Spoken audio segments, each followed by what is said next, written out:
What if I told you that grant writing is not just about honing your writing skills and presenting your research, but actually has a lot more to do with resilience and building a growth mindset?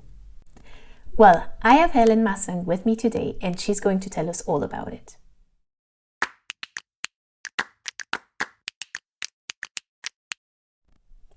Hi everyone! Welcome back to Grow Into Your PhD. I'm Emma, your coach, and I help overwhelmed researchers grow into thriving academics using simple and research-backed strategies.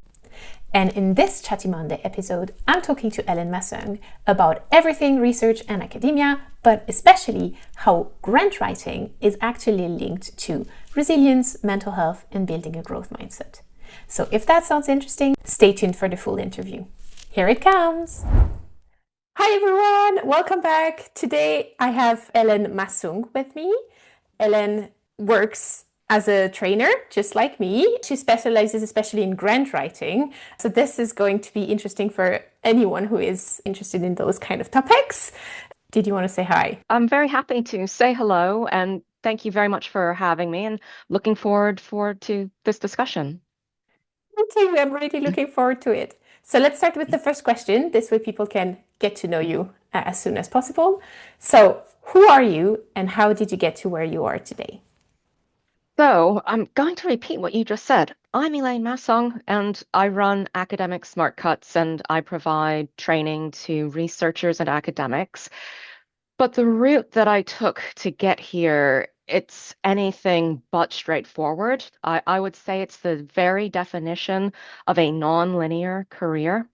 And I actually started out as an archaeologist, which included spending a month working in a muddy field. And after that, I decided that the life of a field archaeologist was not for me. Instead, what I really liked was when we would have visitors and I could take them around the site and rebuild it for them using the power of storytelling. And this introduced me to the world of archaeological interpretation.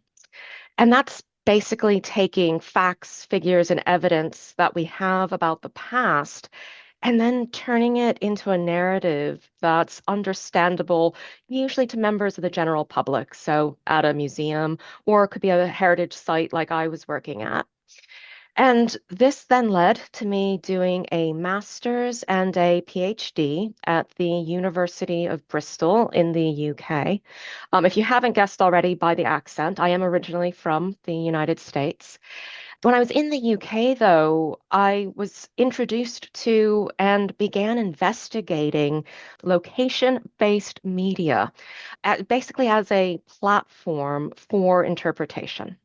So this was using GPS to automatically provide text, images, or videos about that heritage site as the visitor moved around in the location.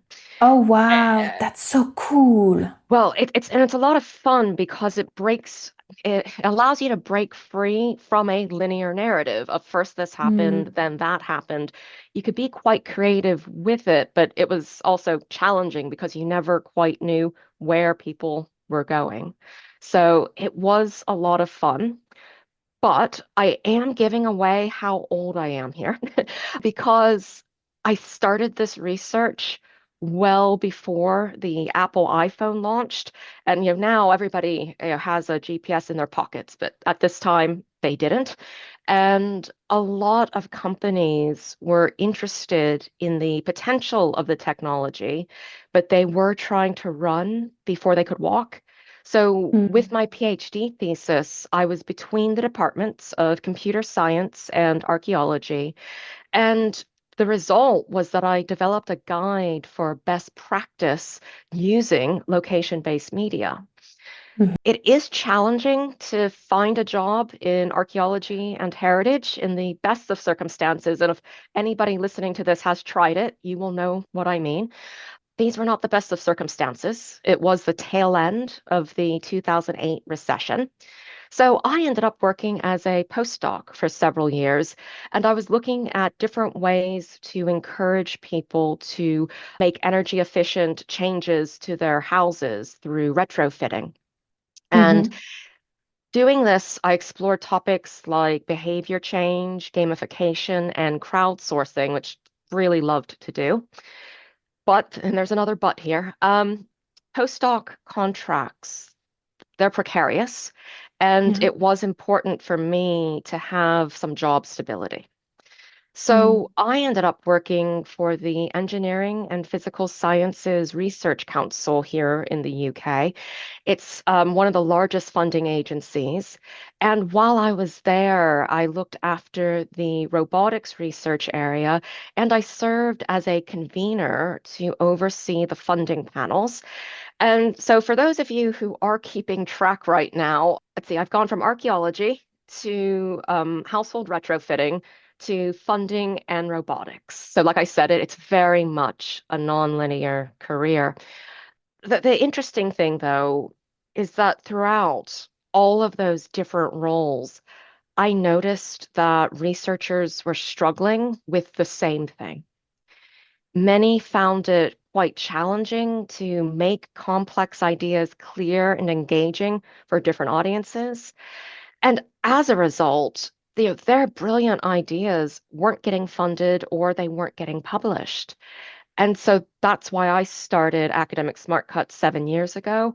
It's really just to help people be able to communicate their research better, have stronger proposals, and Mm. to have a big impact with their research. And that pretty much brings us up to date with where I am at this moment.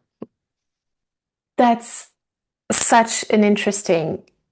So only the French word comes, which is parcours, but life journey, a professional Mm, journey, because it's every time you gain thing and you were still within an academic circle most times, right? So yes. very close, or at least very close to an academic circle every time. Mm.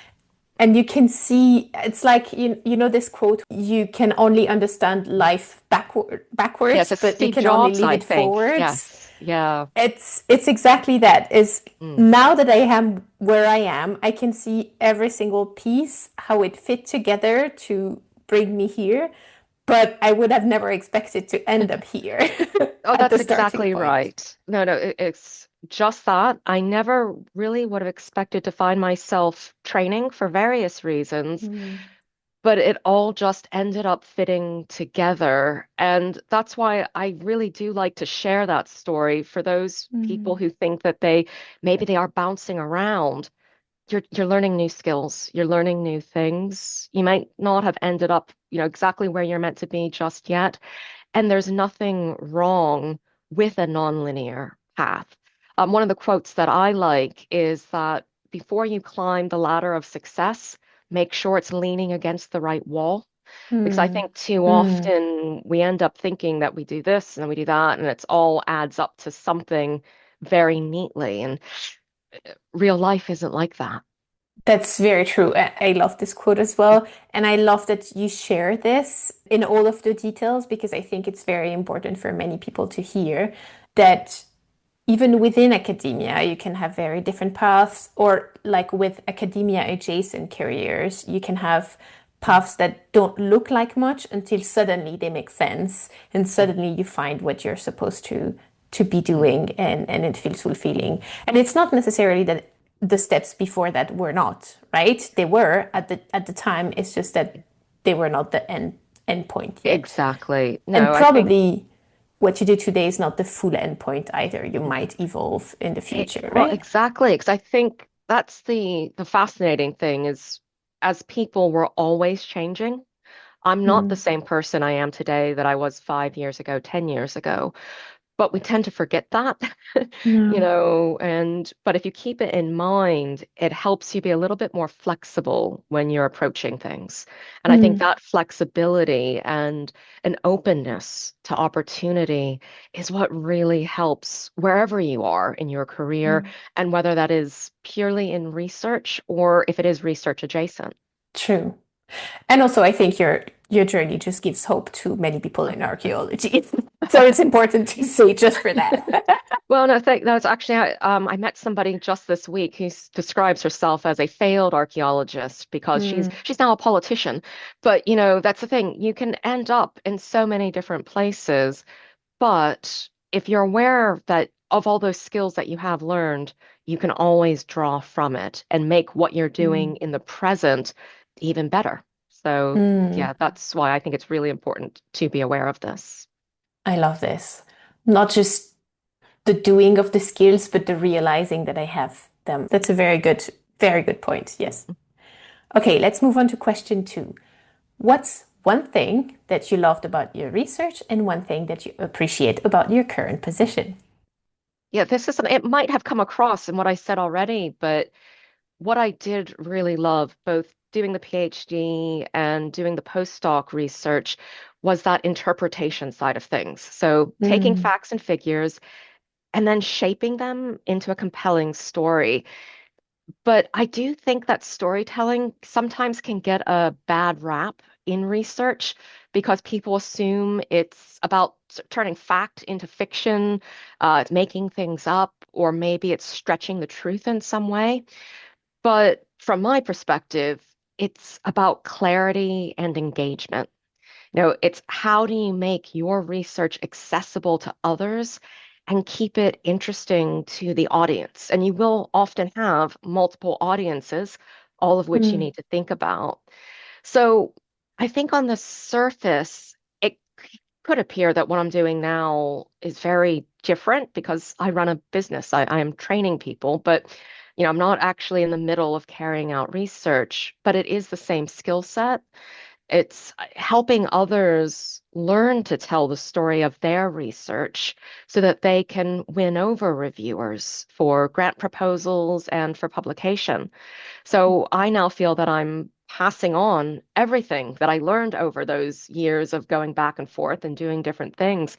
But it's how can I help people make research writing clear, engaging, and I think above all, compelling.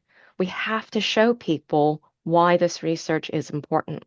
I couldn't agree more. When I teach my presentations workshops, it's one of the things that I really try to instill in people is like, how many dry talks have you seen and how many good ones? We want to be in the good ones, but often we're not willing to break the mold to get there. So it's you don't want to break the mold so far that you don't seem like your research is important and that it is valuable, but you want to still stand out. So it's like it's a bit of a balance to find, but there are definitely ways to do it. And it's just most people either they don't know how to do it or they're still a bit too scared. And so you have to kind of motivate them in the right direction. I feel like a bit like a bobblehead nodding along because everything that you're saying is spot on. I think it's a fear of standing out. You Yeah. don't want to draw attention to yourself in a negative way. But there are many ways that you can stand out in a positive way that's still safe, but you have to learn those tools and techniques that will help you with it. You have to practice. That tends to be the one that I think trips a lot of people up. It's Mm-hmm. that willingness to practice different things, to know that you're probably not going to get it right the first time you do it. Mm-hmm. But if you keep trying, you will eventually get to a point where you're really comfortable with presenting. I mean, that's what happened with me. Why training was never something that was on my radar is because I was an incredibly nervous public speaker, but I thought what I had to say was important, both my research and then all these things that I've learned through over the years. So I put myself out there and I tried to learn from when things didn't go well. I also, I would speak to people about, what did they like? What could I improve?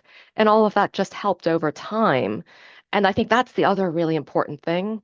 You don't have to get good at a skill overnight. Mm. It is something that takes time.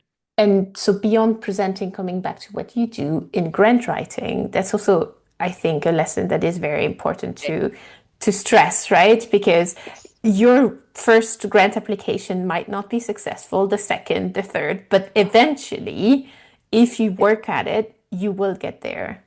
No, it's exactly right. And It's about a willingness. Again, I think I've said this already. It's Mm, that willingness to be open. yeah. Sometimes you might see people who will double down on how they do things because they're convinced that they're right. And there may be some really good things in what they're doing. But if it's not leading where they want it to go, so that Mm, paper being published or that grant being funded, they may need to sit back and actually think, okay, what can I do differently? mm.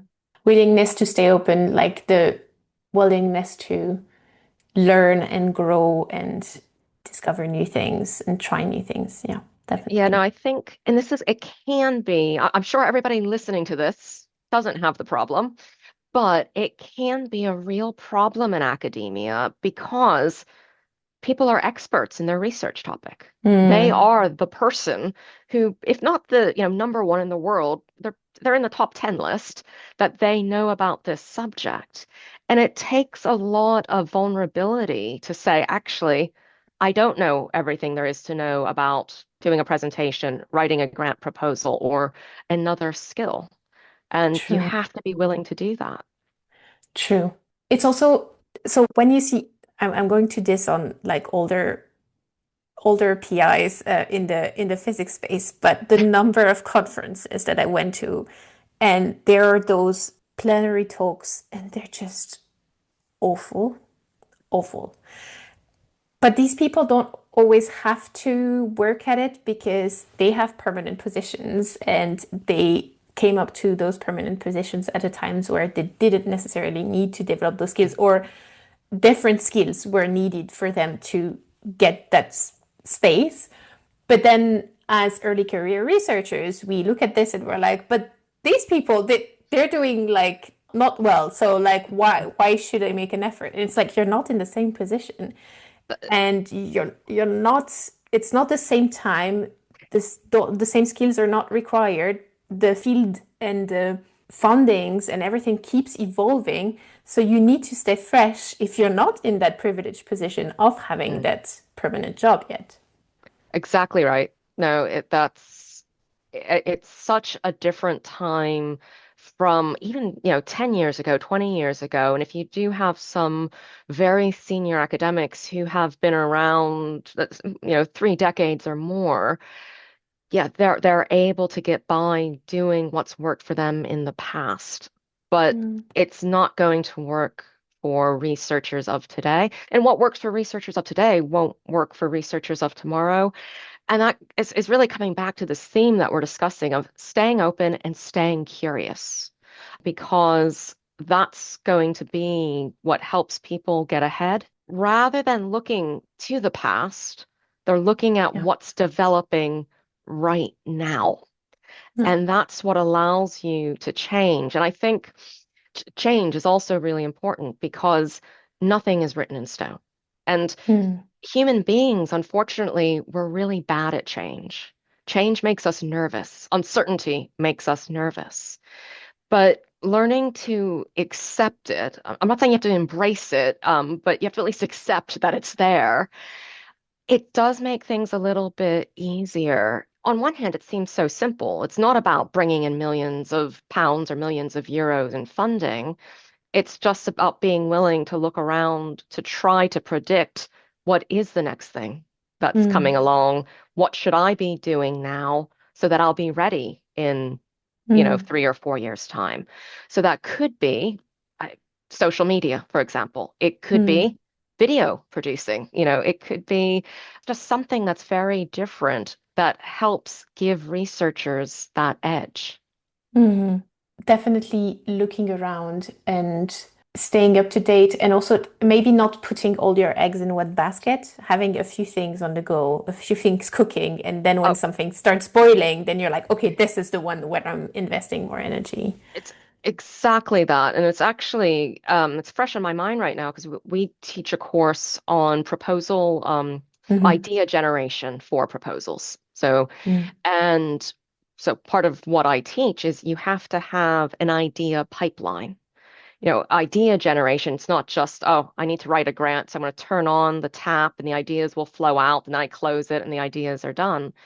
you have to always have ideas at different stages of readiness because some of them Mm, aren't going to be good ideas, at least at the very start. They might need some time for you to think about them. They might need some additional research before they start making sense. They might need a collaborator. And so you always have to have those different strands ready to go. And it can be really hard, and it is really hard. But if you practice it, it does get easier. I mean, that's the big thing. Anything gets easier with practice, and you have to be willing to fail the first few times. mm, That mm, makes it much easier as well. mm. Yes, and in terms of idea generation as well, to me at least, who is not a big, like, I sit down and I get 1,000 ideas, I'm really not that person. So to me, it's actually much easier to record ideas over time whenever I have them, typically in the shower. Yeah. But it's much easier to get out of the shower and be like, this is a good idea. Let me write it down somewhere. Mm. And then afterwards review them, than actually just sit down and trying to come up with things. So I get what you mean in terms of having ideas in different stage of readiness. It's like it takes sometimes also capturing them and then letting them, run in the back of your head until they form. So, I The, mean, I don't want to go necessarily go into the course, but it's a framework called the Wallas Creative Problem Solving. And it's Mhm. basically four steps of preparation, incubation, illumination, and verification. So a lot of Mm, what you've just described, well, sort of you're doing all the stages at once, and that's fine. That's not really a problem. But for some people, they don't have as many ideas. So they really need to focus on that preparation and then that incubation, which the mm, shower is the classic example because you're not really thinking of anything, which is why you can't sit down at a desk and try to squeeze an idea out on command. It's really challenging. Yeah, the illumination is, oh, I have an inkling of something that might be an idea. And then the mm, verification is, does this actually seem feasible? Is it working? mm, And you can then go around that cycle multiple times. You do want to record everything like you're doing, mm, and you want to review it because the last thing you mm. want is to have that brilliant idea in the middle of the night or while you're showering and then lose it. No. Something that I've read, I don't know if you've tried it, dry erase markers can actually write on shower tile if you have big enough tile. So, obviously try in a small place first before you start writing in your shower. But there's waterproof Then my paper as roommates well. come in and Oh, the entire wall wonder, is. and they wonder why there's this formula written up on the shower. But yeah, no, but it's finding those tools that work for you. I mean, that's something else that I Mm, really believe in. You have to work with yourself, not against yourself. So what worked for that, yes. established academic, for how they did stuff, that's fine. It's great that it worked for them. It might not work for you. And that's not even getting into neurodivergence and everything else. Everybody is different and is going to have preferences. You need to find what works for you.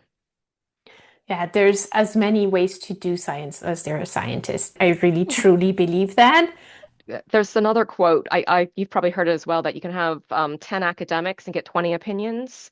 And so, yeah, but it's very true. True.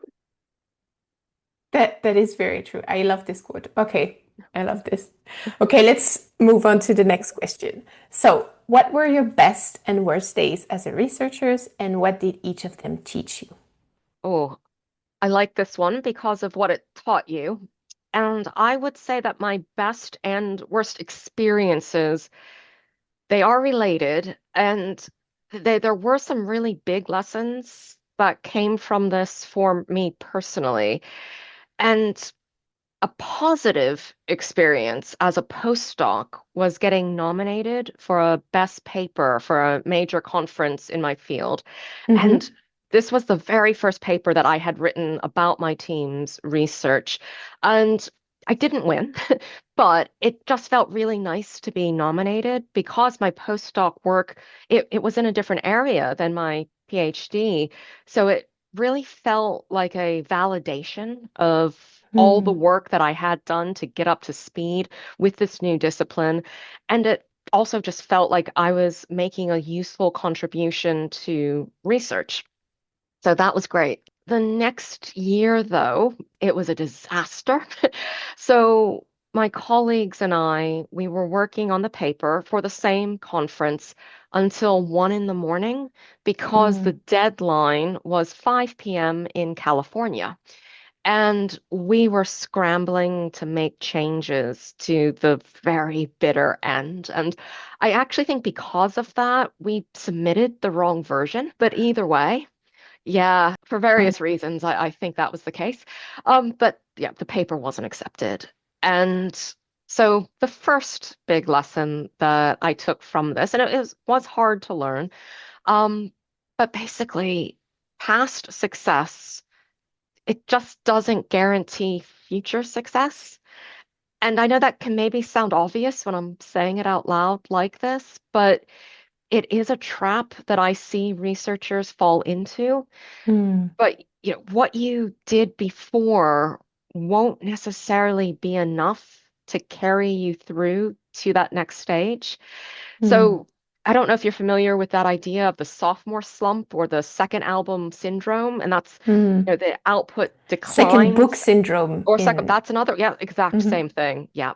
It's you've done really well, and then the quality it maybe goes downhill a bit. Maybe it's due to pressure, maybe it's just the critics have their knives out this time around. mm, But what I've seen is that you can have researchers who do really well getting funded right off the bat. And then when their next bid fails, it hits them really hard. Meanwhile, and this touches upon what you were saying earlier, is if you don't do so well, the first, second, third grant proposal gets knocked back, you build up resilience and you become really persistent. And some of the most successful researchers that I know now, that's exactly what happened to them.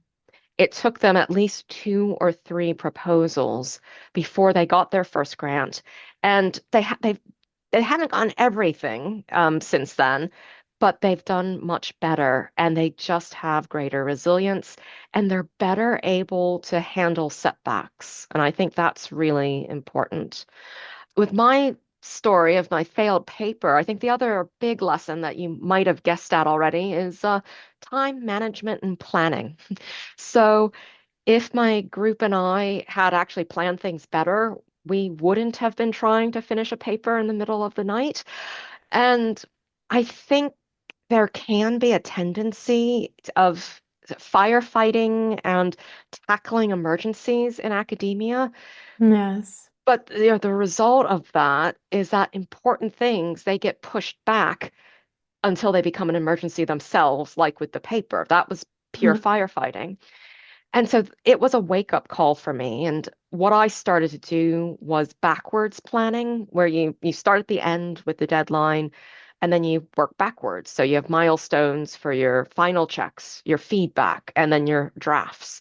And that just means that you mm, can fit things in and you don't underestimate how much time you have. And something else that I found really useful is because submission dates for major conferences are often around the same time each year. I could then set reoccurring reminders for those internal deadlines mm, and the final deadline. And so that was just repeated annually in my calendar until I left academia.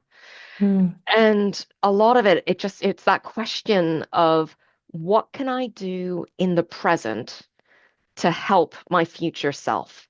And so that's something that I started asking a lot after that experience. mm. I love this. I have a post-it wall above my computer because I love motivational quotes and some Mhm. quotes really resonate. And I literally wrote down on one post-it, what would future Emma want today's Emma to do? Now, it doesn't mean that today's Emma is always up for doing what future Emma wants, but it's at least a reminder of it's not because I'm feeling a certain way today that I can't necessarily still do things that move me forward. I love the the double lesson. I feel what's very important in what you said is that actually not getting that grant that you wanted, not getting that position that you wanted, etc.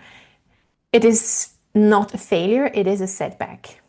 And being able to make the difference is very, very important. And it's also one of the things that I talk about a lot in my resilience and growth mindset workshop. It's literally the first thing that we start with because most of us, when there is something that happens that derails the plan, we feel it on our inside ourselves like we're the biggest failure. Yeah. But it's not what it is. It is just a setback. It's only a failure if you stop and never try again. Yes. Yeah, and it's the same thing with the idea of feedback is just information. And I say this as somebody who it's taken me many years to get to that point of being able to accept that feedback is just information, because Mm. it's very easy to go, they don't like how I wrote the introduction to my thesis. I'm an absolute failure. I shouldn't be doing a PhD, whatever the case may be. But it's just information. It's how to learn and improve. Mm. And it's important to recognize that it is a incredibly big part of academia. You will be getting criticism. You will be dealing with things that don't go to plan. It's It's life. a very big part of life. Yeah. Well, Period. exactly. Again, it's where I say you don't have to love it, but you have to accept it. Mm. And then it's figuring out, okay, what can I do? So, okay, this paper didn't get published. Okay, that's fine. Maybe it wasn't a good fit. Maybe it's just not the right time. Maybe there can be any number of maybes. But then it's what do you do next? How do you Mm. keep moving forward even once you've, had something that seems like it could derail what you're working Mm. on? I 100% agree with that. And I mean, I think we probably know something that are both in agreement with something that's sitting in the background here, which is we are not saying that you have to look at everything with rose-colored glasses. No. It's not amazing. It does feel really bad. Those emotions are perfectly valid. That's, yeah, not the issue. It's okay to, yes, feel upset, angry, sad, but then it is that, okay, and now what? That you have to be able to work towards. And the other part of it, especially I see this with funding, it's also you have to try not to become entitled. That's the last thing that you really want to do as Mm. well, is to feel that you are entitled to the grant, you're entitled to get published. A lot of work has gone into that paper or that proposal, but you're not entitled to having it published or having it funded. That's something Mm. else that needs to be recognized, I think. True. So it's a double thing of if you get knocked down, you don't want to Yeah. stay down. Mhm. But if you feel like you're up there, still prepare yourself that it could not turn out Ex- exactly how you Exactly. wanted it to. Okay, let's move on to question 4. What's a secret you've discovered about succeeding in academia or outside that you wish more people understood? I think we've sort of been skirting around this, and I don't know if it's a secret exactly because it's a popular concept in psychology, and I think I teach it on almost every training course that I run, and you might do as well. But it is something that I really want to broadcast far and wide, Huh. because the idea that made the biggest difference to me is recognizing that you can't control every outcome yourself. So, common example of this would be that it's out of a researcher's control if a paper gets published or their grant gets Mm. funded, because they can't control what's happening in a reviewer's mind. They can't control how the reviewer's interpreting what's been written. You can't control the other papers that are being considered or the other proposals that have Mm. been submitted to a funding round. And, all of that completely out of your hands.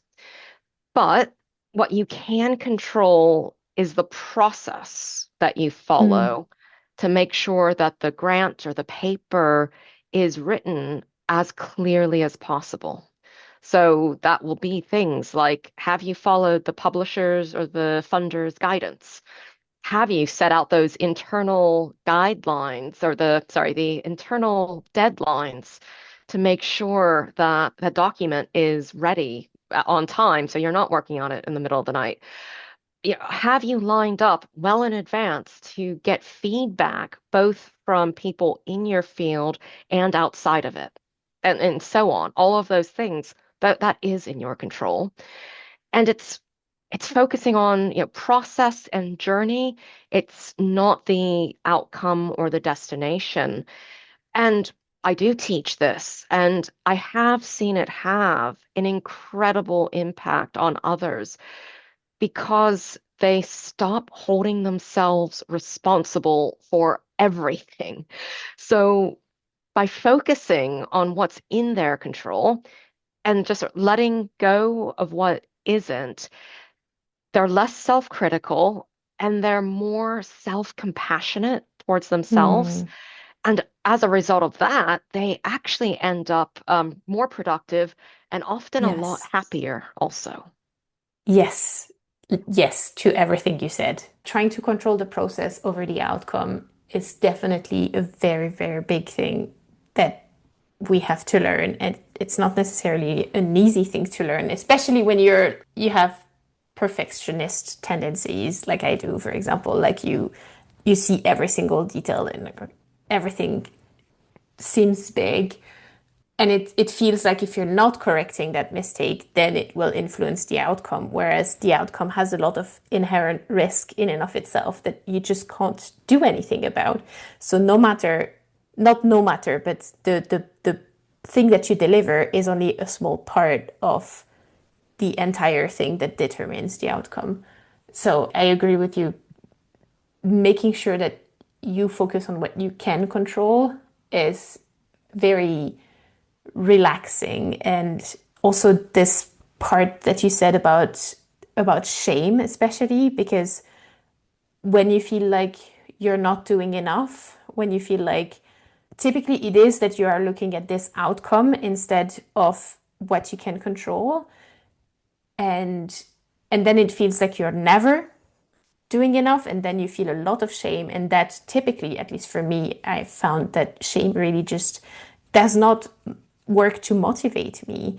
It is actually very counterproductive, and I end up, if I feel ashamed, I end up not working for 2 days instead Mm. of if I just let myself feel the tiredness that doesn't allow me to work for this particular day, and I don't shame myself for it, then the next day um, I feel better and I actually just work instead of being stuck for much, much longer if I beat myself up. Yeah, no, I think shame is it's such a paralyzing emotion. And that's why when you can let things go, it makes it so much easier. And something that you just said, and because I agree with for myself as well, it's that idea of perfectionistic tendencies. But I think what's interesting there is you didn't say that I'm a perfectionist. And I think that's really important because you're not associating your identity with it. You're just saying Mm, that I have these tendencies that I know I can lean towards, but I also recognize that they can be problematic. mm, Because, yes, I think for a lot of people in research, or in any field really in academia, we do have perfectionistic tendencies because that's what we were praised for. When we growing up yes. as children, well done, you got a 100 on your test. So we can go off into a discussion on fixed and growth mindset, really, but this is part of the problem that's all sitting there, and you do have to consciously try to break from it. So actually, what is in my control? I do want this proposal to get funded, but I can't control that. So what I need to do is focus on the process and do what I can there. But at some point, you have to let it go. So Mm, it's just being aware of those things can be helpful. And I think also just knowing that it's so common in academia, you're not the only one who's dealing with it. If this is resonating with somebody who's listening, you're not the only one. It's okay. And it does get better though if you work at it. Yeah. So the way we were raised definitely influences the mindset that you grow up into. I know I owe this to my dad, which is not necessarily a good thing, but he literally would look at the test and be like, where's the point missing? Like, what can we improve next time Mm, to make it so that there's like 100%? Uh, mm. but that's a bit of it's harder when you grow up then, at least in my opinion, because things get harder to do right. A school test, when you're someone who ends up doing a PhD, likely you did well in school as a small kid, and that fixed mindset could well still have served you in that stage. But in later stages, it becomes less useful. At least that's what I've found. And so I've been doing a lot of work on myself to move towards a growth mindset. And I'm literally trying to make my entire brand also around this, around the idea of we can learn things, we can grow into things. They don't have to be things that we know how to do right off the bat. But it's been a long journey as an adult to get there. And I think that's what's so important to showcase, though, is yeah, it can be learned. I think like any skill, these things can be learned. Nobody is born knowing how to knit a scarf or bake a cake or write a PhD thesis. These are all things that can be learned. But again, it comes down to that time. You have to be willing to be gentle with yourself, to Mm, give yourself the time to actually, well, try other things. And I think that point about what we do in school being so different than what we have as adults, so important because, yeah, in school, it's marks out of 100. What my father would do is, you got 100. Why didn't you get 110? It's sort of like, oh dear, I can see where some of my perfectionistic tendencies come from. But that's a school test where there is a right and a wrong answer. Most yes. things in life are not that black and white, not that straightforward. And so something that I Yes. teach is that there is no such thing as a perfect grant proposal, because what is perfect to me is not going to be perfect to you, and vice versa. Perfection is in the eye of the beholder. So Mm, there is no perfect to aim for. You want to aim for excellence. Actually, there's a really great quote about that as well from Mary Portas. Strive for excellence, not perfection. The first is a goal, the second is a straitjacket. And I love mm, that because perfection will tie you into knots. And it's one of the biggest issues that I see in academia that stops people from achieving their full potential. It's because, yeah, they stop doing things. They get to a point where they're so overwhelmed because it isn't some type of mythical perfect that they burn themselves out or they just can't go any further with it. And I think that's really sad. And that's why I think the more that can be done to tackle perfectionism, I think the better mm. off sort of the research environment will be. I could not agree more. Another quote that I really like on the topic, just as a closing Yeah. thing around perfection, is this practice makes perfect. Somebody at some point reframed it to me as practice makes progress. And I think that's a much better things to strive for. It's much, much, much healthier. Yes, completely. And the perfection is the enemy of the good, I think. Or no, done is better than perfection, something along those lines. There's lots of things, and unfortunately, we have sort of we've put perfection on a pedestal, but it's unreachable there. Mm, Instead, go for getting the work done to, a good quality, and you'll end up doing much better work as a result when you don't have that pressure on yourself. no, no, agreed. Okay, let's move on to question 6. What's one person that you look up to or are grateful for on your scientific journey? Oof. I've been really fortunate. I've had a lot of people support me over the years. So I could say despite what I was saying earlier about my father, when I was like 12 or 13, my parents allowed me to keep planaria, which are the little itty bitty flatworm. So I could keep them in Mm. jars in the refrigerator, which I know a lot of parents probably would not have allowed people to do for a science project I was doing. I had a great PhD supervisor. I worked for an editor on an academic journal for several years, and she taught me so much about editing academic writing.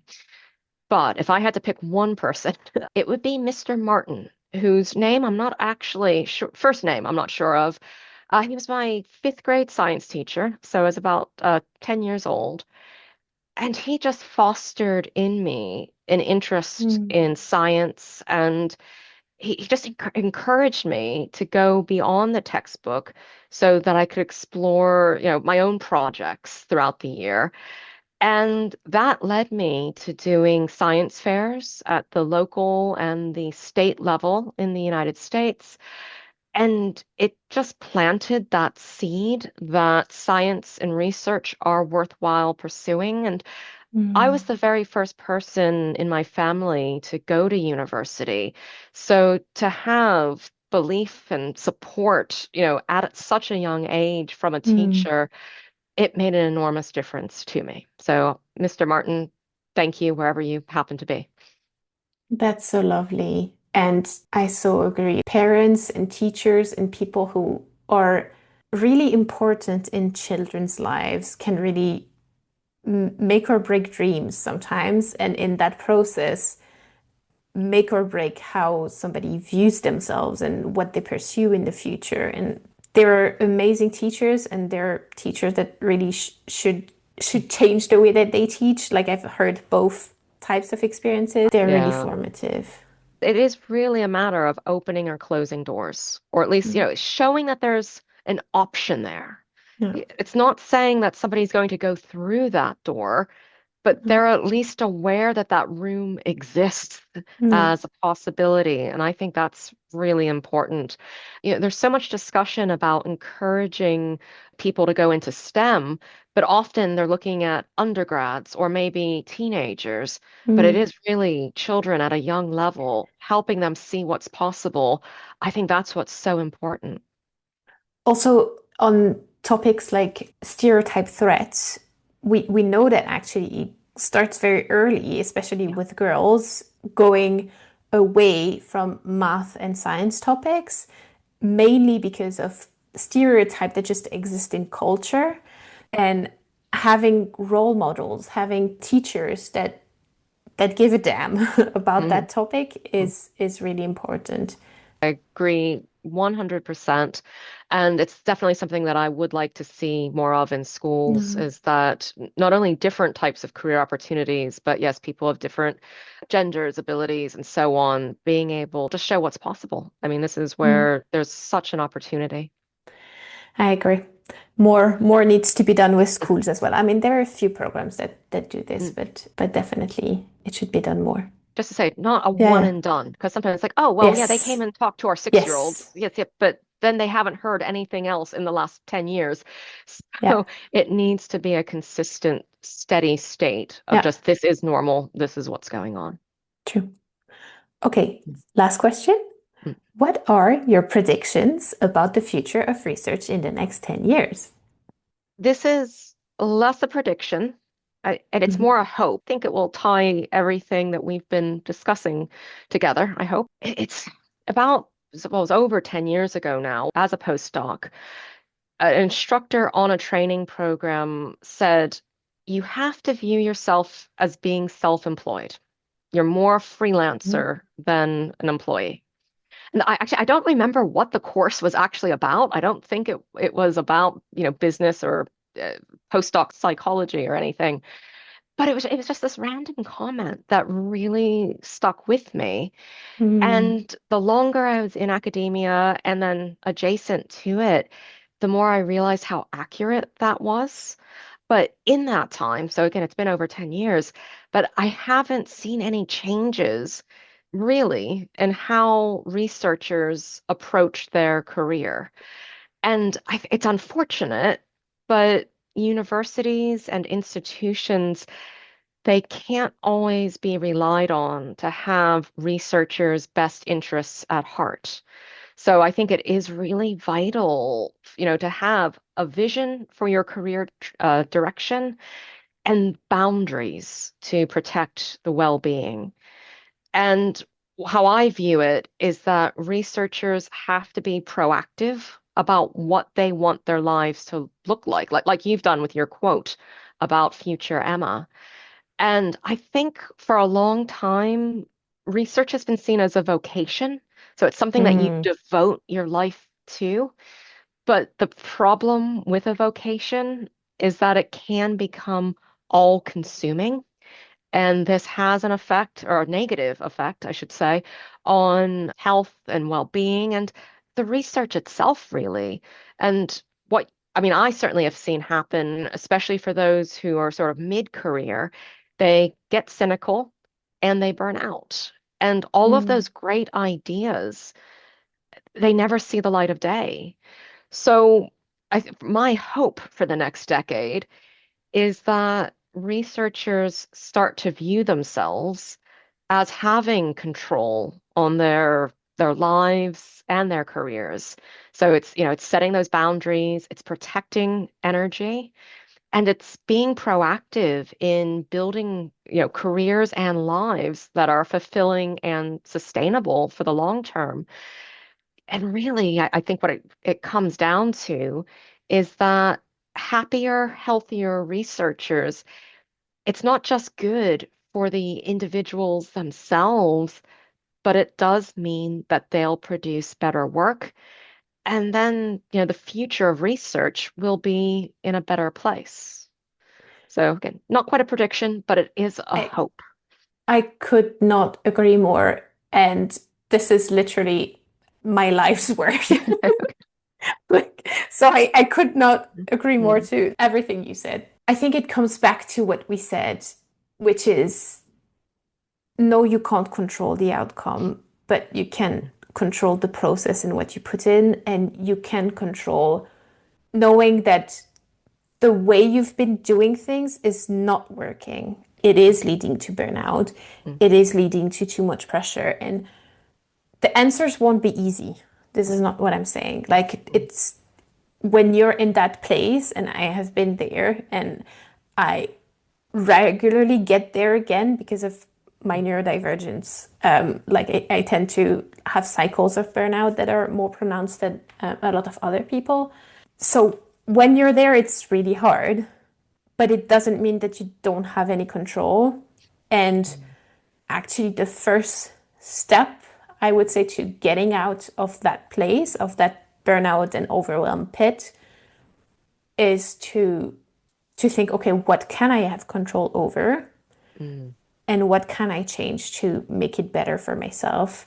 And it starts with very small things at the beginning, but small steps kind of add up over time, and you do end up in a much healthier place in the long run.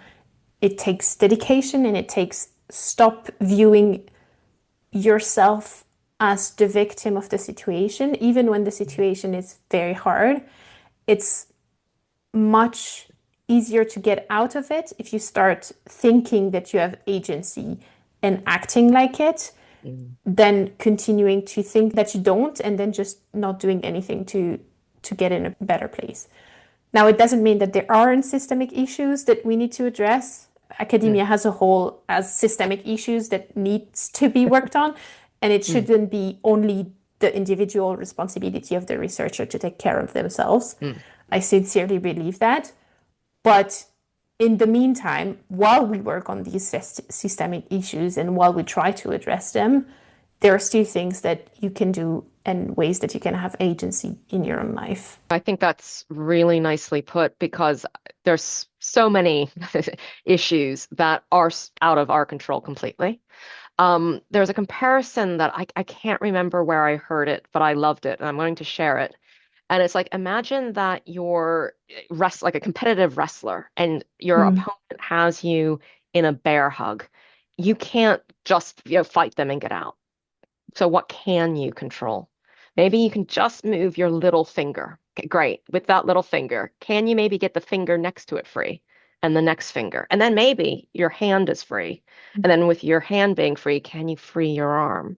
And that step-by-step approach, it does yield results. I mean, it could be as simple as I'm thinking of a PhD student or a postdoc who's been given a deadline by a supervisor that, they're juggling 12 other things right now, and now they have this new thing with a really tight deadline.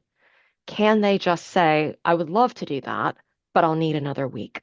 That is perfectly within your control to say. They might not be able to accept that, but they could also say, actually, okay, if you can't do it right now, maybe there's something that can be dropped and you can actually, have slightly fewer things to concentrate on. But I think this is coming back to the perfectionistic tendencies and that feeling like we have to do it all because Mm, that's what we're getting paid for or what we're here to do. Sometimes you have to be able to put things down because there are yeah, only so many hours in a day and there's only so much you can actually do. no. Putting boundaries and saying no is a difficult thing to learn, but it's definitely important as a researcher. No, Yeah. Yeah. no. No, I think one of my favorites is the no but. If Mm, somebody, I don't know, comes to you to ask, can you present at a conference, but maybe you're just so busy, there's no way you can do it. No, sorry, can't do it, but I can recommend so and so. mm, Because most people, they would much rather have somebody who's committed to being there than somebody who's just doing it yeah, because they can't say no. So, and mm, that maybe they have to pull out at the last minute. But it's such an underrated skill in academia, saying mm. no. But it makes things a lot easier once you do practice it and get comfortable with it. I love this idea of no, but I can recommend a very nice person to do it in my stead. Like, I love this idea. Really good tip. Do you want to tell everyone a bit more about what you do these days, how people can work with you, etc.? Yeah, so provide a lot of different training courses. Big one is on proposal writing. It's about 10 sessions long, but by going through with that, participants who engage with the material end up with a first draft of their proposal at the end of it, and they receive detailed feedback every step of the way. And that's the Couch to 500K program, which is based on the Couch to 5K running program, but and 500 with a pound sign in front of it. So that's a big one. We have Proposal Launchpad, which is the idea generation. There's rekindling your research, and that is for those who are feeling a little beaten down by the system. And it's Mm, to help them regain control of their lives and their career. I mean, we have a lot of different courses, but those are the ones that really relate to what we were discussing. We also do things like proposal audits. So mm, this is going through a final draft of a proposal with a fine-tooth comb to try to identify any problems from improperly used semicolon all the way up to the structure and does it actually meet the assessment criteria? And mm, you might have noticed I've been saying we in the last few minutes, and that's because I train with a former university professor. So Professor Dan Allwood was involved in academia for nearly 20 years, and he decided to step away because, like I think both of us, he found training so rewarding. And he found that by giving people these building blocks, they become much better scientific thinkers and really mm, great things start to emerge.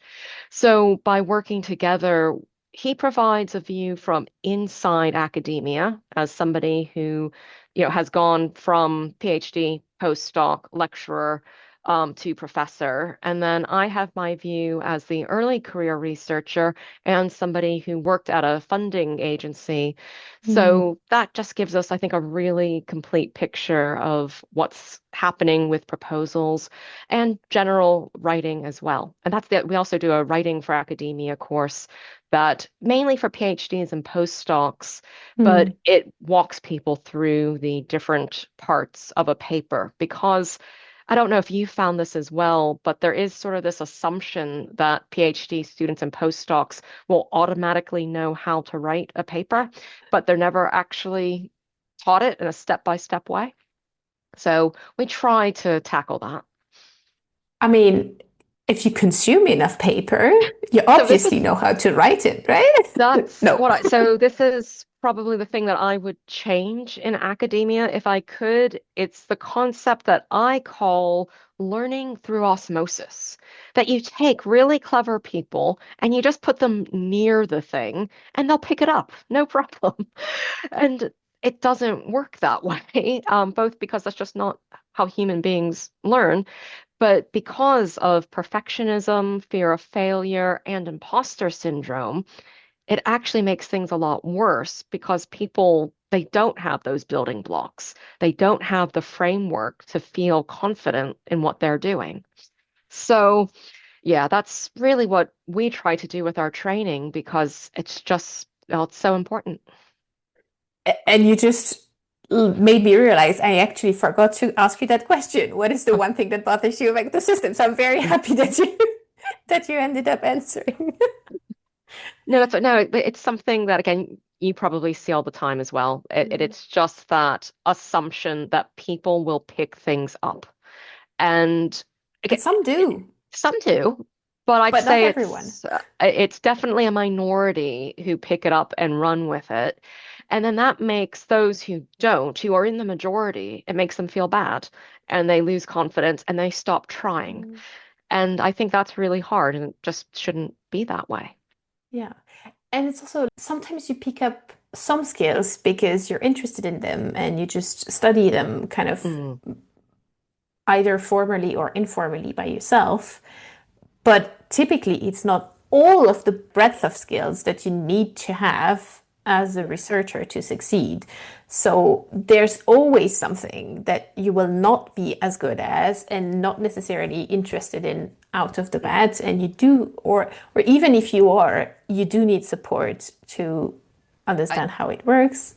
And yeah. just the idea you can't do it on your own is also just doesn't make much sense. Yeah, no, well, I think that support is what's so ne needed as well. So, like with our training, especially the big grant writing program, we provide in-depth feedback. And by Mm. in-depth, I mean we will sometimes have a comment on every single sentence, which that scares a lot of academics because they feel I've done something really wrong, and that which isn't the case.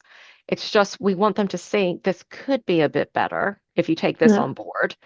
And for some things, it does need to be at a really high level to have any chance of getting funded. But their colleagues, their supervisors, they never provided that level. You know, Mm. sometimes if you're asked for feedback, it might be, okay, yeah, it looks fine. And that doesn't actually give you enough to go on to know, yeah, what worked well, what could be better.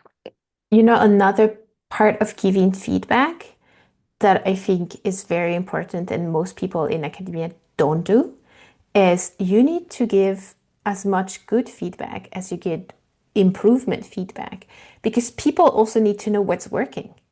Yes, oh, And completely. because if they don't, they might take it away. Like, Yes. and you don't want that. And often Yeah. we focus on the thing that is not working. And this is not only is it discouraging to have just negative feedback in a document, it's very discouraging, but also it actually misses half of the point.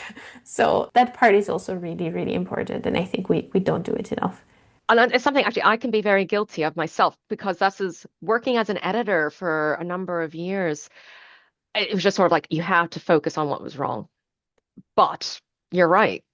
Letting people know what worked well also so important. And for some things, it's like this is good. It could be stronger if. We could probably talk about feedback all day as well, because the thing about feedback, so I already mentioned it is just information, and Mm. it's no skin off my nose if it's not followed, in my view.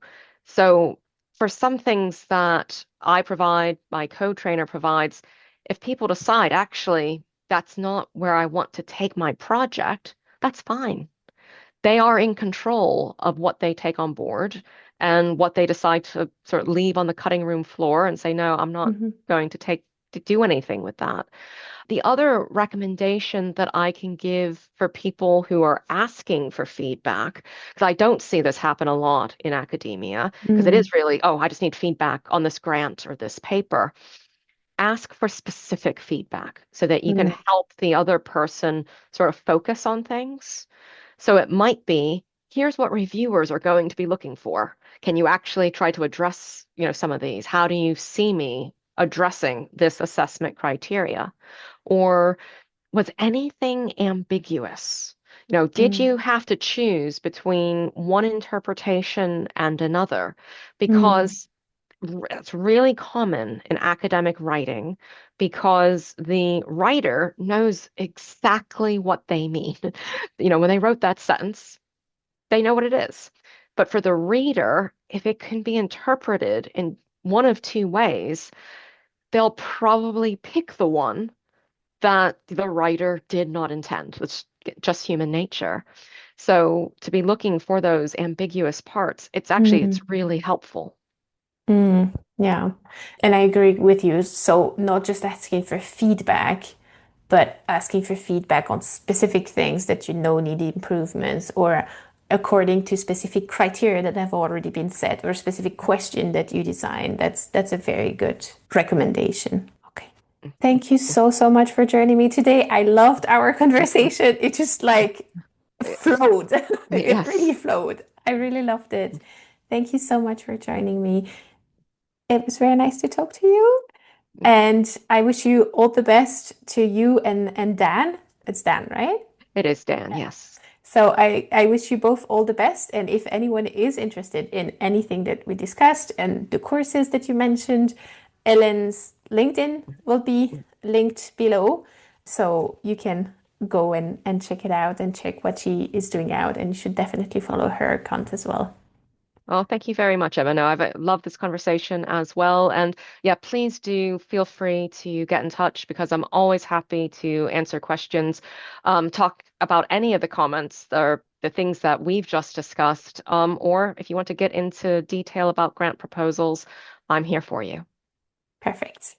Thank you so much for joining me. And thank you everyone for listening. And we will see you another time. Bye Yep. bye. Bye. Thanks for watching this Chatty Monday episode with Elaine Massung. If you found our conversation as illuminating as I did, please like, subscribe, hit the bell so that you get notified every time that I released one of these interviews. I hope you guys have a great week and I will see you in the next one. Bye!